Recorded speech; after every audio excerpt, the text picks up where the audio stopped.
What do you do? What do you do when a family doesn't care for you the way you are, the way you have become? I,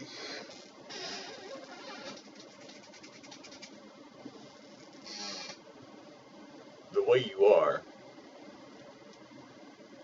was ingrained in you from the time you were born, has come at odds with the way things are today. You know, a writer who loses a hand and can't write anymore still is a writer inside them. They just maybe can't get it out. At least they couldn't, not until all this technology stuff comes up. Now you can just speak and the words appear.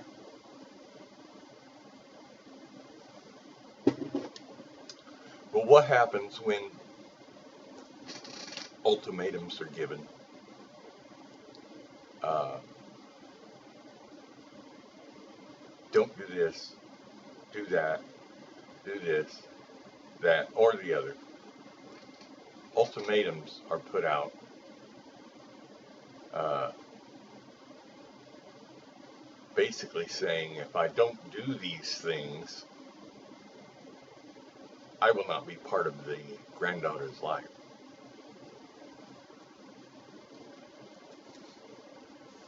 What do you do when all the communication stops? For example, in July of last year was uh, one of the last times that I spoke to this particular daughter.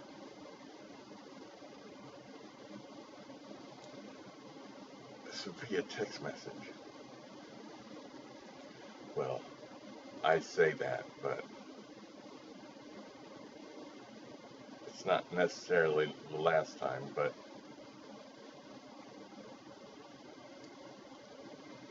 I'm just going back through these text messages here, trying to. So, August 1st of last year, I was still considered a father. Hey, Dad. Yo, what's up? We got ourselves a dilemma with the truck. This is a $65,000 truck they had purchased. Uh, well, this was August 1st, so just a couple of months before. I'm reaching out to you to see if you'll be able to help me give a little bit so I can call and explain. I said, what's the dilemma? And what is this that you called about the other day? So she calls me. And we talked about, she wanted me on my Social Security to co-sign a loan for them to have a truck payment about $800. Her truck payment right now, I think, was for $1,200.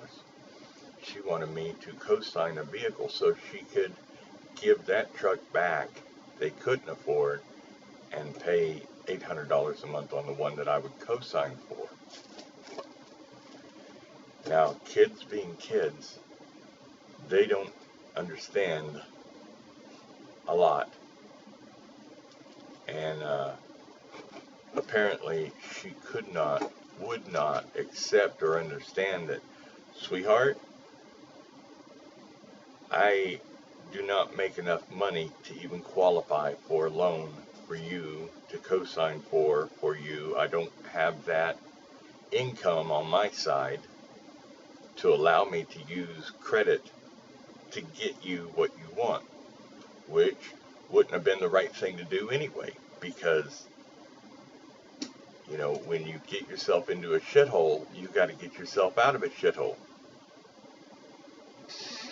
But that being said, with my Social Security, the maximum loan that I could qualify for, and which I did qualify for through my bank, was for $3,000. A payment of $132 a month. That's all my bank would give me. Even when I asked why I couldn't get more, because you know,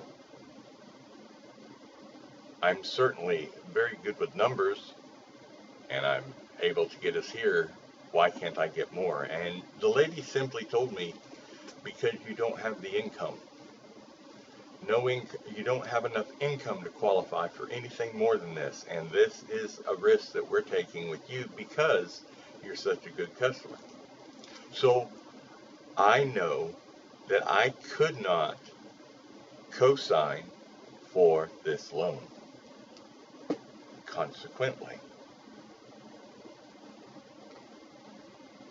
I didn't go into all the details of so on and so forth, but I said, after thinking about what your dilemma is with the economy getting worse, this was last year, I cannot risk the exposure. I make $1,500 a month.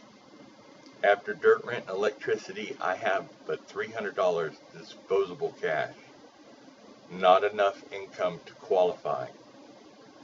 You have a pickle for sure. Sounds like you want to go get a lower priced car and give this. Oh,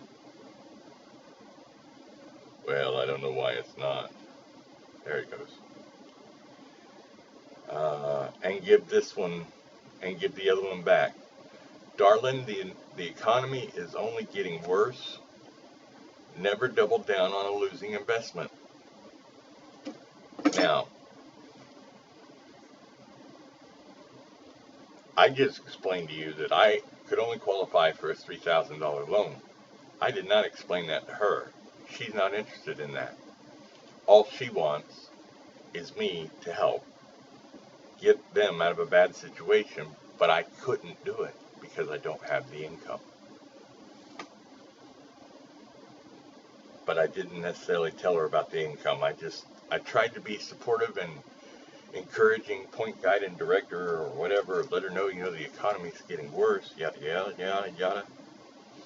And then I suggested to her that she may consider Johnny's used cars, which Mother and I used 23 years ago when we,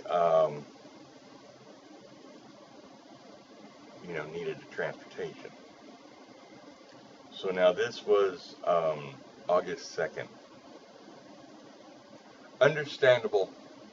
Thank you for thinking about it. That's what she tells me. And I tell her, love you, darling, and you and Caesar will figure it out. Again, being loving and supporting. Definitely love you too. That was August 2nd. Now, life goes on. I have the attention span of a gnat. I'm constantly forgetting everything in my head. This is where I sit. This whole room has been my life for almost 10 years. People don't come over. People don't come over and visit. People don't come over and check. People don't even come over to say hello, even when they're 3 houses down the street, like my daughter was, visiting her friends, but couldn't come up here. And I know that because I saw it. Okay, for years,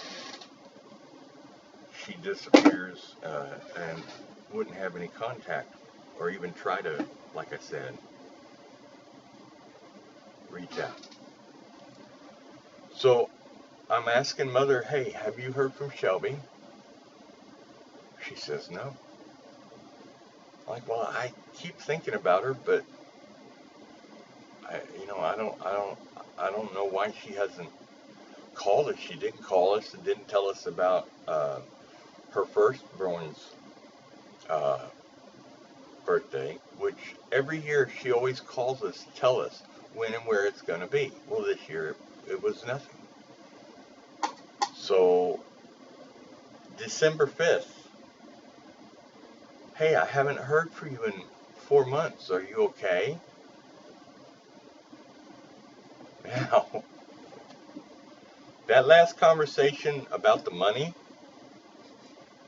and now 4 months of not hearing from her, one is only left with the thought of, because I couldn't help her out of a situation she got herself in, I am now the evil person and am not worthy of even being associated with their family.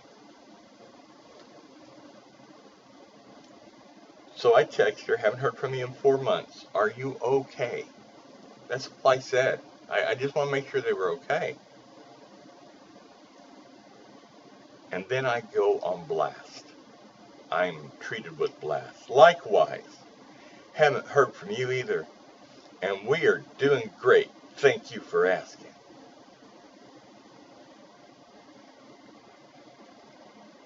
I picked up on the hostility and I said, I'm not sure where the hostility is coming from, so I love you. Have a blessed day. I don't know what's happening, but I love you. Have a blessed day. Then she comes back at me and says, Lydia's birthday was in October. Sad y'all missed it. Hope you have a blessed day too.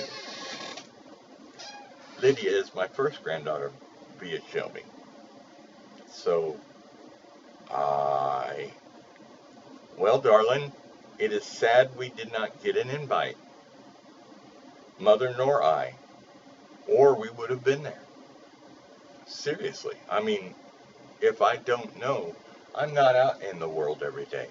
I don't even know what day it is generally, or the day of the month, or even the time of the day. I don't wear watches, right? Yes, I got it over here on my computer, but I've actually got to look at it. So it's 1:50 p.m. on a Sunday, the 29th of January. Now, she comes at me with this serious question. Do you like the idea of being a grandpa? Well, being a grandfather is not an idea, it's the circle of life. It's the way life goes. So I'm not really sure where she was coming from with that. I would think do. Okay, so I don't type correctly. I would think I do. I love the idea of bringing you into the world. Now being married with kids of your own is awesome. And my bloodlines live through you and my grandchildren. Now keep in mind, the last conversation I had with this lady was over money 4 months ago, 4 months before this. And now she is just attacking me, and it goes on a little farther because, okay, then why have you not once asked to see her or spend time with her?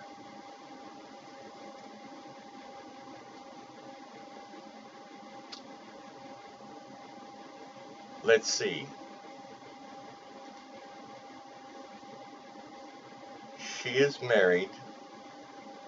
I gave her hand to this man, and I told this man, you are responsible for her now. You take care of her.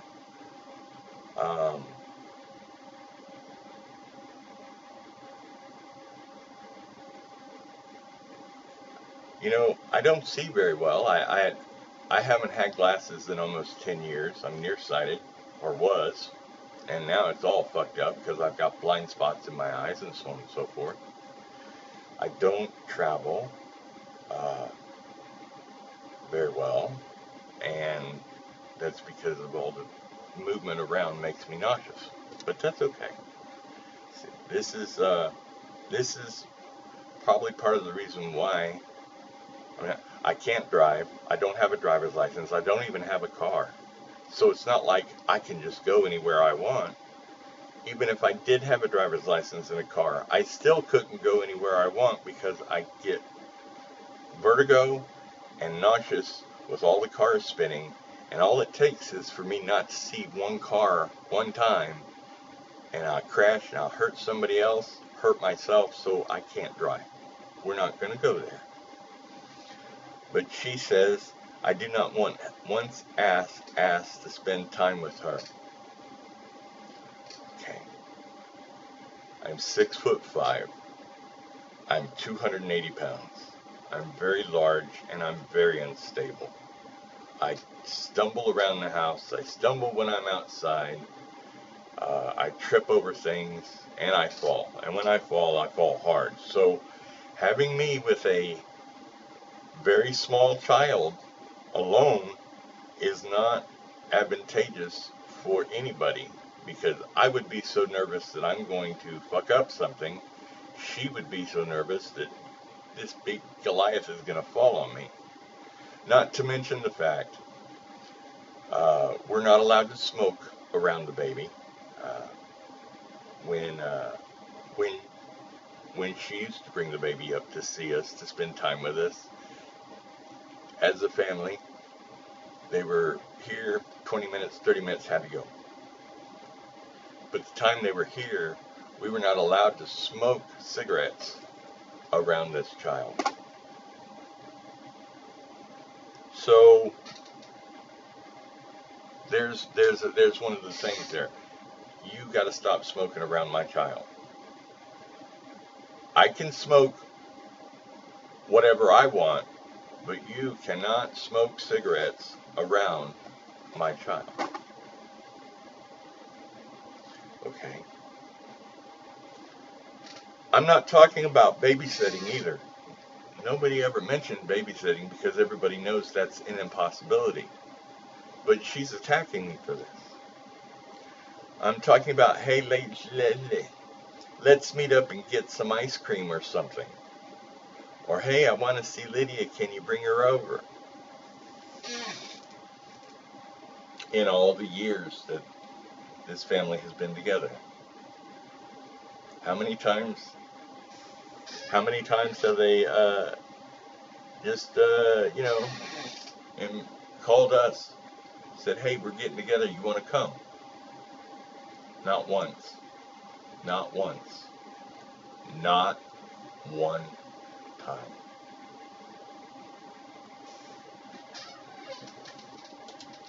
She lives no more than 30 minutes from you both, meaning Mother and I, and not once.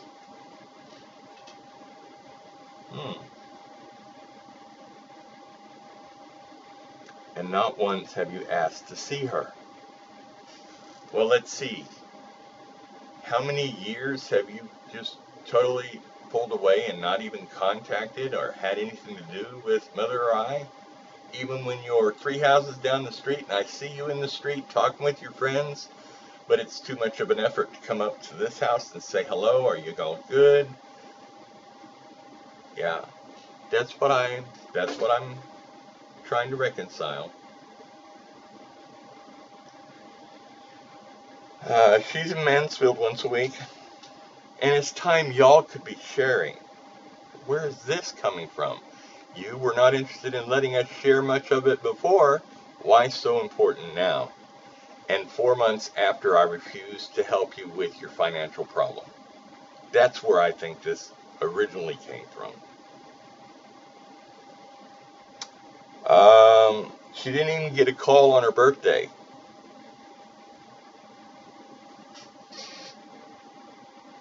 When's her birthday? November sometime or other. As I didn't hear from her, I called her or texted her on December 5th. So I don't remember when her birthday is. I'm not a part of her life. I'm not a part of her life because my daughter doesn't want me to be a part of her life. Has made no effort to, even when she's 3 houses down the street, to see us, check on us, let us share a moment with the baby. Or, here's the other thing, her father-in-law lives less than a mile away, and the child is taken there or whatever every week. But nobody tells us this, so what am I supposed to do? Just pop up with an idea and go somewhere. First of all, popping up another idea is awesome.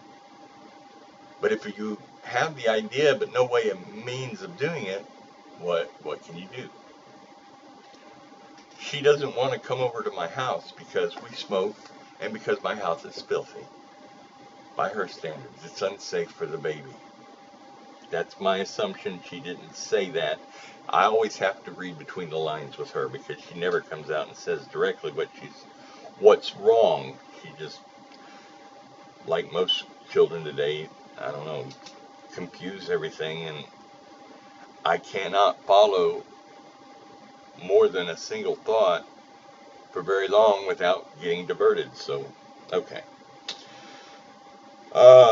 And then she goes after her mom for driving 8 hours to see her kids and grandkids.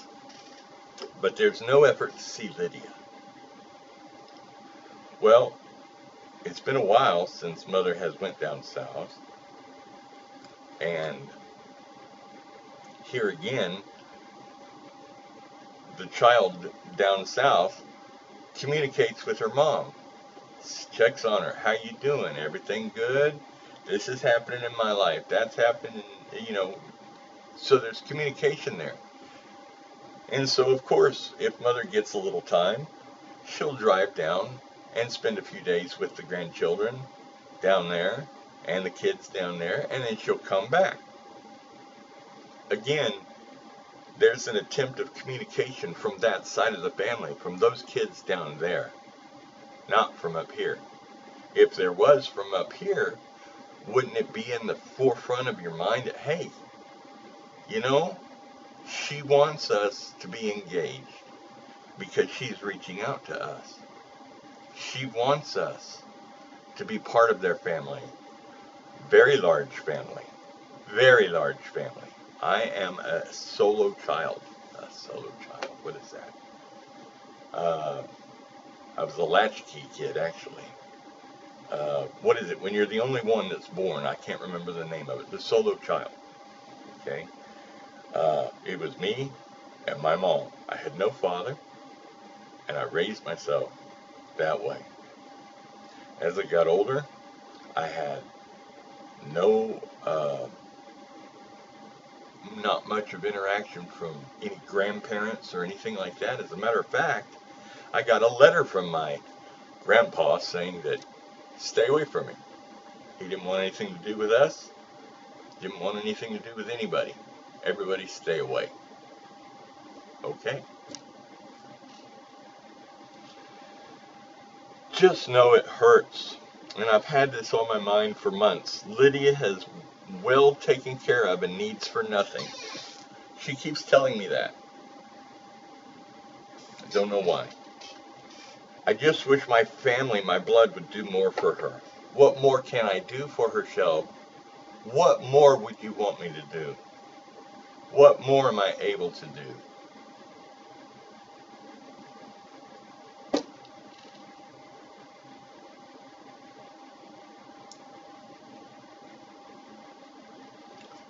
She says she's the best little girl and you both are missing out on so much.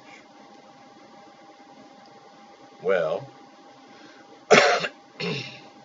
that's awesome. You were 3 houses down. 3 houses down. You're less than a half a mile away. No text, no call, no nothing. I sit here in a room. Okay, so I am not doing enough for you and your child and your family, but what have you done for us? When you would tell us, hey, Lydia's birthday party is this day, and we were there. We came there. We experienced the party. I helped with the piñata because I'm the biggest one of the group.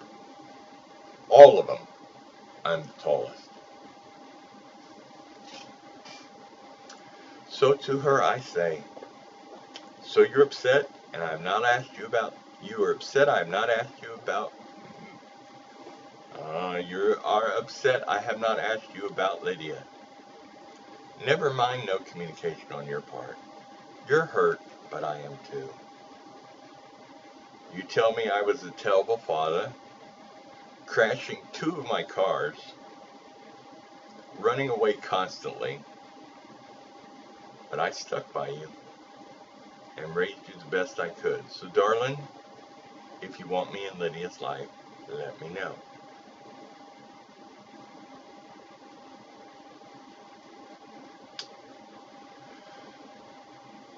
No response.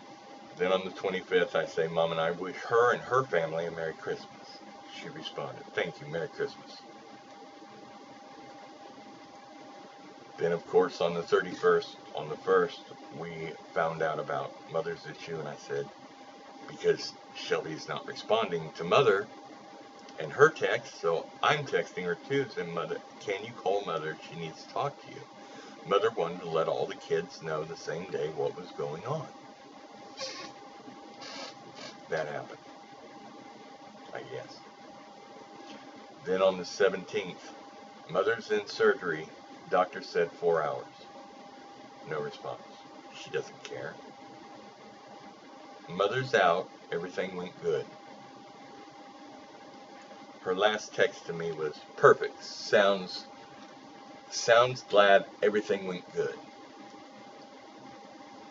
Okay. So that's the last text messages. And now,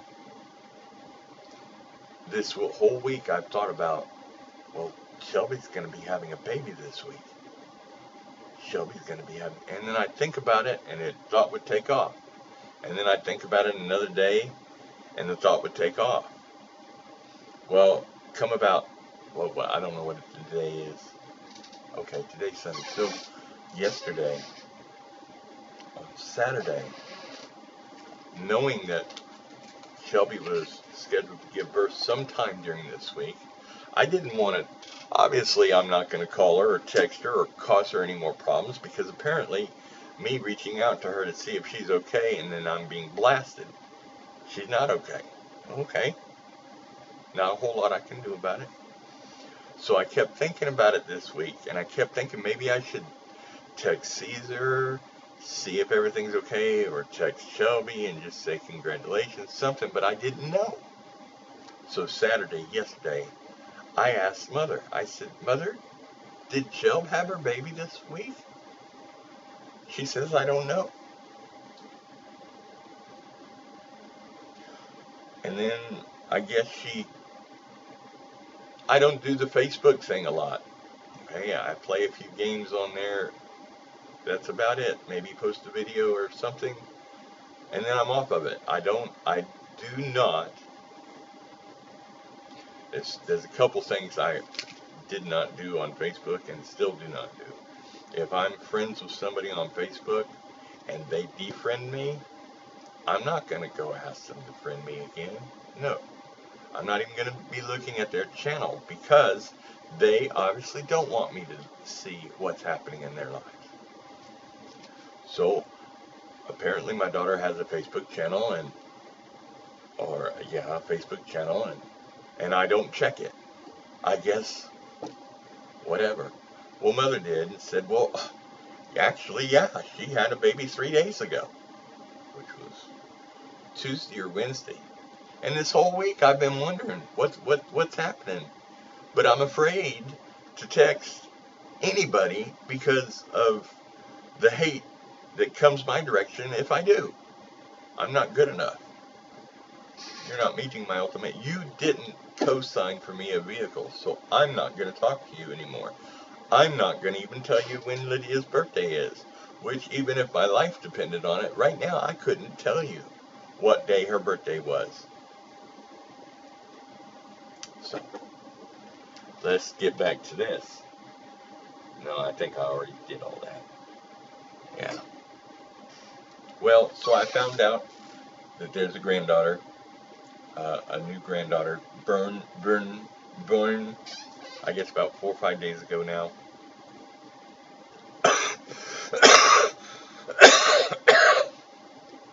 And I said, well, that's awesome.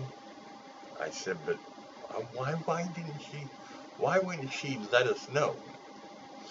Now you see, right after the thing of letting her know of Mother's issue, she texted Mother one time and said, here is our baby shower, date and place. Well, Mother and I went.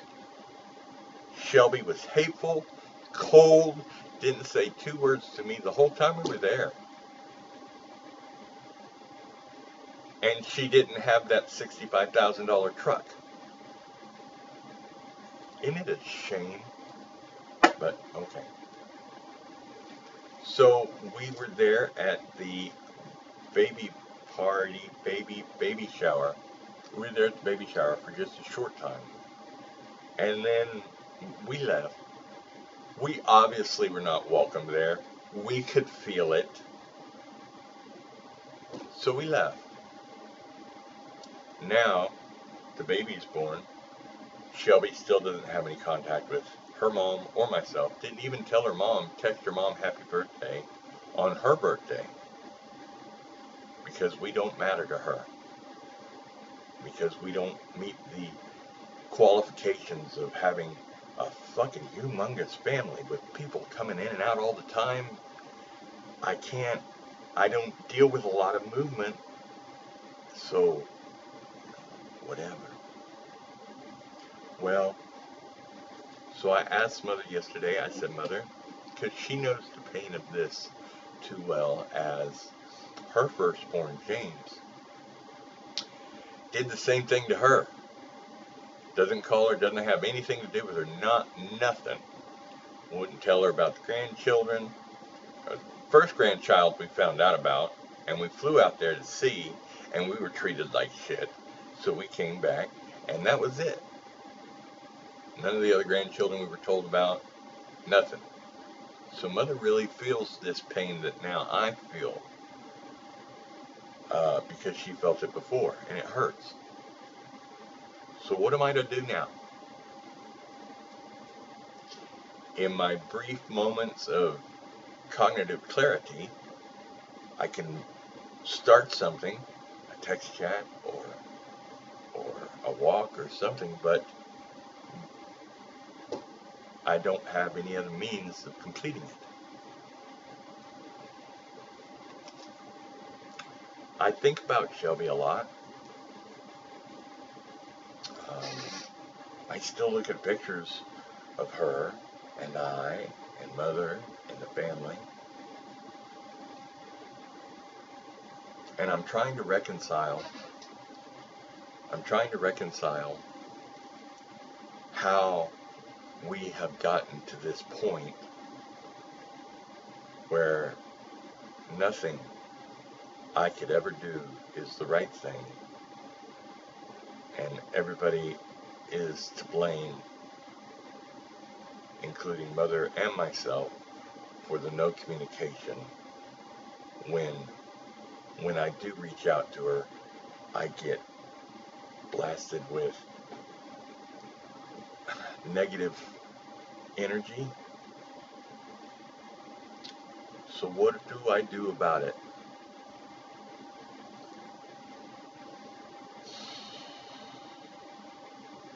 What do I do? I don't know. Again, nothing I do is right. Obviously. Nothing I can say is right. There's no communication from the other side anyway. So when I do say something like, hey, are y'all okay? Or are you okay? Well, how about asking about Lydia and Caesar and the rest of the family, not just me? Well, sweetheart, when you married this family, you became all of them, not just you anymore. But that's the way she looks at it. Anyway, what am I to do? When I contact her, when I text her, see if she's okay, I get hate and discontent. I'm cut out of the communication. I'm not even allowed to have the courtesy of seeing her when I saw her. She wouldn't even come, and she saw me looking at her. She won't even make the effort to come up. Well, to me, that means you don't want me to be any part of your family at all. You don't want me to be a grandfather. You don't want me to be a father. You don't want me to be an asshole. You don't even want me. And come to think of it, in the years that I raised you, you didn't want me then either, because you would constantly run away. You didn't want to be a part of this family. You didn't want to have my last name. You didn't want to be anything like that. Well, now you got what you wanted, and I'm still fucked up to a point where I'm not worthy enough to be a grandfather. I make a mistake. I have these little hiccups in my brain. I don't understand things that I'm doing, but I'm trying to do something. My focus is all whatever. Excuses for me is not the answer.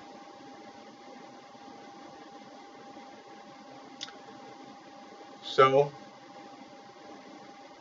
if you don't want me to be part of your family, maybe I'll give you your wish. And though I love you very much, I'm not going to torture myself or my wife with these thoughts that you have in your head. Unfounded thoughts, by the way, I would think. And you're so busy with your own life, you can't or won't stop and consider anything or anybody else. Everybody has a reason for doing what they do. Whether that reason is valid or not, whatever. Life goes on. So you have a good life. You raise those daughters of yours. And maybe one day you'll come around and decide to come check on me before I'm in a nursing home. Maybe. Maybe not. No loss. You don't want me or your mother in your life. You don't want us as part of your family